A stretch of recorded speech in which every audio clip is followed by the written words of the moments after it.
ललिता एक private school में सफाई का काम करती थी। वो बहुत गरीब थी, इस वजह से उसने अपनी बेटी को घर के पास बनी एक छोटी सी स्कूल में डाल रखा था, जहाँ पर उसका स्कूल शाम का था। इस वजह से ललिता सुबह के समय अपनी बेटी को भी स्कूल ले आती।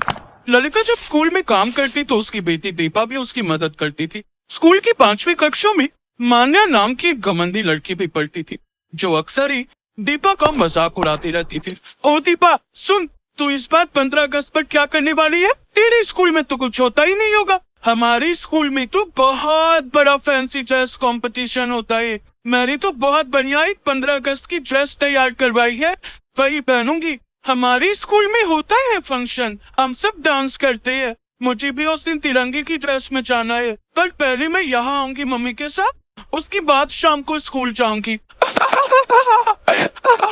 तिरंगे की ड्रेस, पर तेरे पास तो इतने पैसे ही नहीं होते कि तू कोई ड्रेस खरीद सकी। चल अब मैं क्लास में जा रही हूँ, तू आकर मेरी सीट के पास पोछा लगा दे, वहाँ पानी गिर गया है। मैं पोछा लेकर आती हूँ। पोछा क्या करना है? एक काम कर, अपने लंबे बालों का ही पोछा बनाकर लगा देना। फालतू में लंबे बाल लेकर घूमती रहती है।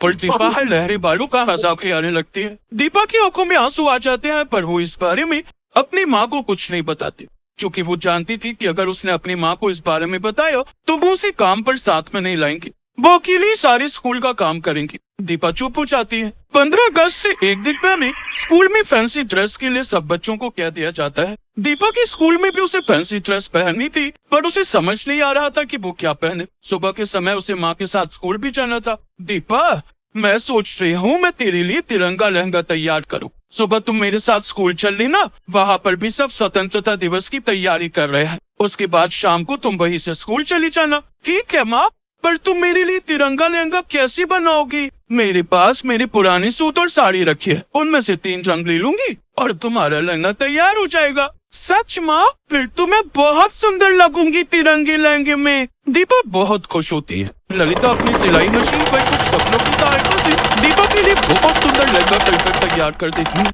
दीपा 15 अगस्त का सेलिब्रेशन के लिए लहंगा पहनकर तैयार होती है। ललिता उसे अपने साथ स्कूल ले जाती है। स्कूल में सभी बच्चे तरह तरह की ड्रेस पहन कर आए थे। दीपा का लहंगा भी बहुत सुंदर लग रहा था। मान्या और उसका सभी साथी दीपा की लहंगे को देख रहे थे। अरे ललिता, तुमने तो दीपा को बहुत सुंदर लहंगा पहनाया है, कहीं से खरीदा है क्या? जी नहीं मैडम जी, मैंने खुद ही घर पर सिलकर तैयार किया है। शाम को इसके स्कूल में 15 अगस्त का फंक्शन है, सब बच्चे तिरंगे की ड्रेस पहन कर आ रहे हैं, तो मैंने ये लहंगा सिल दिया। अरे वाह, अच्छा, ये तो बहुत बढ़िया बात है। तिरंगा लहंगा, साथ में इतने खूबसूरत घने लंबे बाल। दीपा बहुत प्यारी लग रही है। अरे दीपा, तुम भी हमारे स्कूल के बच्चों के साथ फैंसी ड्रेस कंपटीशन में भाग ले लो। देखो वहाँ हॉल में सभी बच्चे लाइन में स्टेज पर जा रहे, तुम भी उनके साथ पार्टिसिपेट कर सकती हो। मैं भी मैडम जी?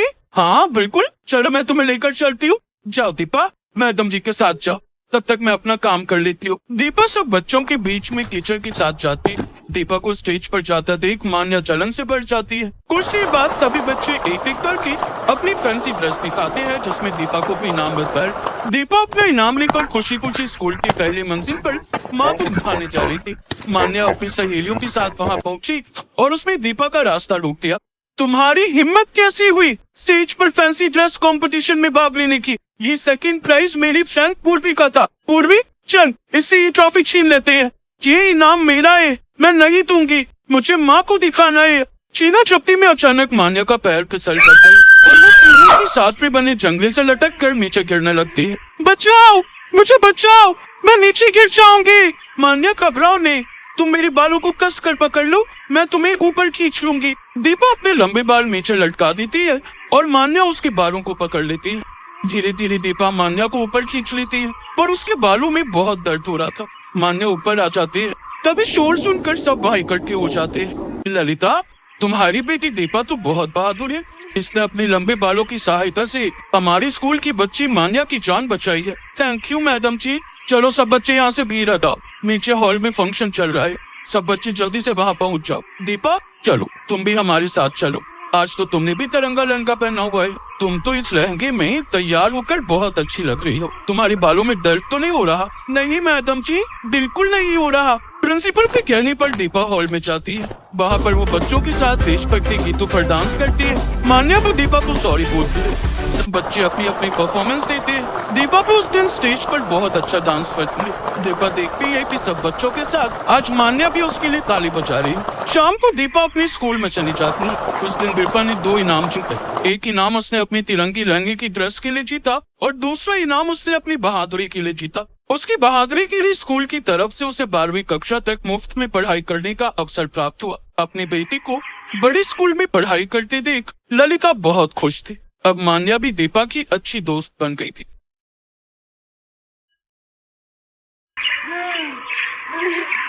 मलकागंज गांव में सोनम अपनी माँ बिमला के साथ रहती थी।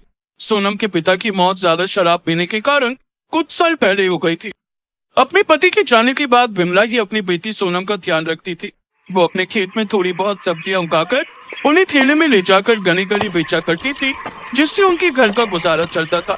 आइए आइए, हरी सब्जियां ले जाइए, दूर भगाए सभी बीमारी, ऐसी है ये सब्जियां हमारी। अरे वाह, हमारी सब्जियां तो बहुत ही हरी भरी और ताजा है भाई। अच्छा यार, पालक कैसे दिया? जी, सभी सब्जियां सिर्फ 30 रुपए किलो है, आपको जो चाहिए ले जाइए। अच्छा, पर पालक 1 किलो और कद्दू आधा किलो, और हाँ ये कटहल भी 1 किलो दबो। जी भाई साहब, अभी बांध देती हूँ। बिमला अपनी बेटी सोनम को सरकारी स्कूल में पढ़ने डाल देती है और कुछ सारा दिन धूप में गली गली जाकर सब्जियां बेचती, जिससे वो घर खर्च चलाती। साथ ही सोनम की पढ़ाई और कुछ पैसे सोनम की शादी के लिए भी निकाल कर रख लेती। आ गई माँ, चलो आप हाथ में धो लो, मैं तुम्हारे लिए खाना रख देती हूँ। ठीक है बिटिया, तूने खा लिया क्या? नहीं माँ, मैं तो तुम्हारे आने की ही राह देख रही थी। मेरी माँ सारा दिन मेहनत करती है, बहुत थक जाती होंगी ना। मेहनत तो ही करूंगी तो अपनी गुड़िया की ब्याह के लिए पैसे कैसे इकट्ठा करूंगी। ऐसे ही कुछ साल बीत जाते हैं और सोनम 12वीं पूरी कर लेती है। एक रोज वो अपनी माँ के साथ गांव के सरपंच की बेटी रोशनी की शादी में जाती है, जहां उसका शादी का लहंगा देखकर सोनम हैरान रह जाती है। वाह रोशनी, तेरा लहंगा तो कितना खूबसूरत है। खूबसूरत तो होगा ही, इतना महंगा जो है, पर तू ऐसा लहंगे के सपने देखना छोड़ दे। तुम गरीबों के बस की नहीं है इतना महंगा ब्राइडल लहंगा खरीदता। तू तो अपनी माँ को बोलकर उनकी साड़ी का ही लहंगा बनवा लियो अपनी शादी के लिए। रोशनी की बात सुनकर सोनम बहुत दुखी होती है। परेशान मत हो मेरी बच्ची, तेरी माँ से जितना हो सकेगा वो तेरे लिए जरूर करेगी। उसी शादी में रोशनी की मौसी आशा अपने बेटे के साथ आई हुई होती है। सोनम पर जैसे ही उसकी मौसी की नजर जाती है, वो उसे देखते ही रहती है। गुलाबी रंग की सूट में ये गोरी लड़की बिल्कुल ऐसी लग रही है जैसे कोई कमल का फूल हो। मुझे तो अपने छोटे बेटे रौनक के लिए बड़ी ही पसंद आई। हाँ माँ जी, लड़की तो बहुत सुंदर है। रौनक को भी सोनम पहली नजर में ही भा जाती है। शादी के कुछ दिन बाद आशा अपनी बड़ी बहू और दोनों बेटों के साथ सोनम के घर जाती है और उसकी माँ से उसका हाथ मांगती है। बहन जी, मैं एक गरीब सब्जी वाली हूँ और आपकी बड़ी घर में रिश्ता जोड़ने की मेरी हैसियत नहीं है। आंटी, रिश्ता हैसियत देखकर नहीं बल्कि दिल देखकर जोड़ा जाता है, और हमें सोनम पहली नजर में ही भाग गई। सही कहा बेटा तुमने, और हमें इस शादी से कोई दिक्कत नहीं है। सोनम के लिए बड़ी घर से आया रिश्ता देख विमला खुश हो गई। विमला ने अपनी जमा पूंजी निकाली और उसने अपनी बेटी की शादी की तैयारियां शुरू कर दी। सब तैयारियां होने के बाद वो अपनी बेटी को ब्राइडल लहंगा दिलाने के लिए सोनम के साथ शहर गई और सुंदर सा ब्राइडल लहंगा उसके लिए ले आई। मैं जानती हूँ बेटी, तुझे सरपंच जी की बेटी जैसा ब्राइडल लहंगा लेने का मन था, पर तेरी माँ के पास इतने पैसे नहीं कि तुझे इतना महंगा दिला सके। कोई बात नहीं माँ, ये भी मुझे बहुत पसंद है, लेकिन कल क्या होगा ये कोई नहीं जानता। शादी से ठीक 1 दिन पहले सोनम का ब्राइडल लहंगा चोरी हो गया और सब लोग बातें बनाने लगे। हाय, कितना बड़ा अपशगुन है ये तो, दुल्हन का लहंगा चोरी हो गया। ये तो बहुत ही बुरा हुआ। बेचारी विमला के पास अब तो इतने पैसे भी नहीं होंगे कि उसे फिर से दिलवा सके। मेरी माँ ने कितने सालों से एक एक पाई इकट्ठी करके मेरे लिए शादी का जोड़ा बनवाया था, लेकिन अब क्या होगा। ये बात जब सोनम की जेठानी को पता चली तो वो बाजार पे और सोनम के लिए बहुत ही महंगा और खूबसूरत ब्राइडल लहंगा ले आई, जिसे देखकर सोनम हैरान रह गई। अरे, ये तो वही लहंगा है जो सरपंच जी की बेटी मतलब रोशनी ने अपनी शादी में पहना था। हाँ, हमें उसी ने बताया कि तुम्हें उसका लहंगा बहुत पसंद आया था, लेकिन इतना महंगा होने के कारण तुम ऐसा लहंगा अपनी शादी के लिए खरीद नहीं पाई। इसलिए जब मुझे पता चला कि तुम्हारा लहंगा चोरी हो गया तो मैं इसे तुम्हारे लिए ले आई। दीदी, आप बहुत अच्छी हो, थैंक यू सो मच। तुम्हारा बहुत बहुत धन्यवाद बेटी, तुमने हमारी लाज बचा ली। सोनम मेरी छोटी बहन जैसी है माँ जी, उसके लिए मैं इतना तो कर ही सकती हूँ। अब कल इस जोड़ी को पहनकर दुल्हन बनकर तैयार हो जाना, हम धूमधाम से बारात भी कराएंगे अपनी दुल्हनिया को लेने। अगले दिन जब सोनम वो ब्राइडल लहंगा पहनकर तैयार होती है तो वो किसी अप्सरा से कम नहीं लगती। सबकी नजरें उस पर टिक जाती है। उसे देख रोशनी भी हैरान रह जाती है। सोनम को उस ब्राइडल लहंगे में देखकर बमला की आंखें भर जाती है। फिर धूमधाम से सोनम की शादी रौनक से खुशी खुशी हो जाती है।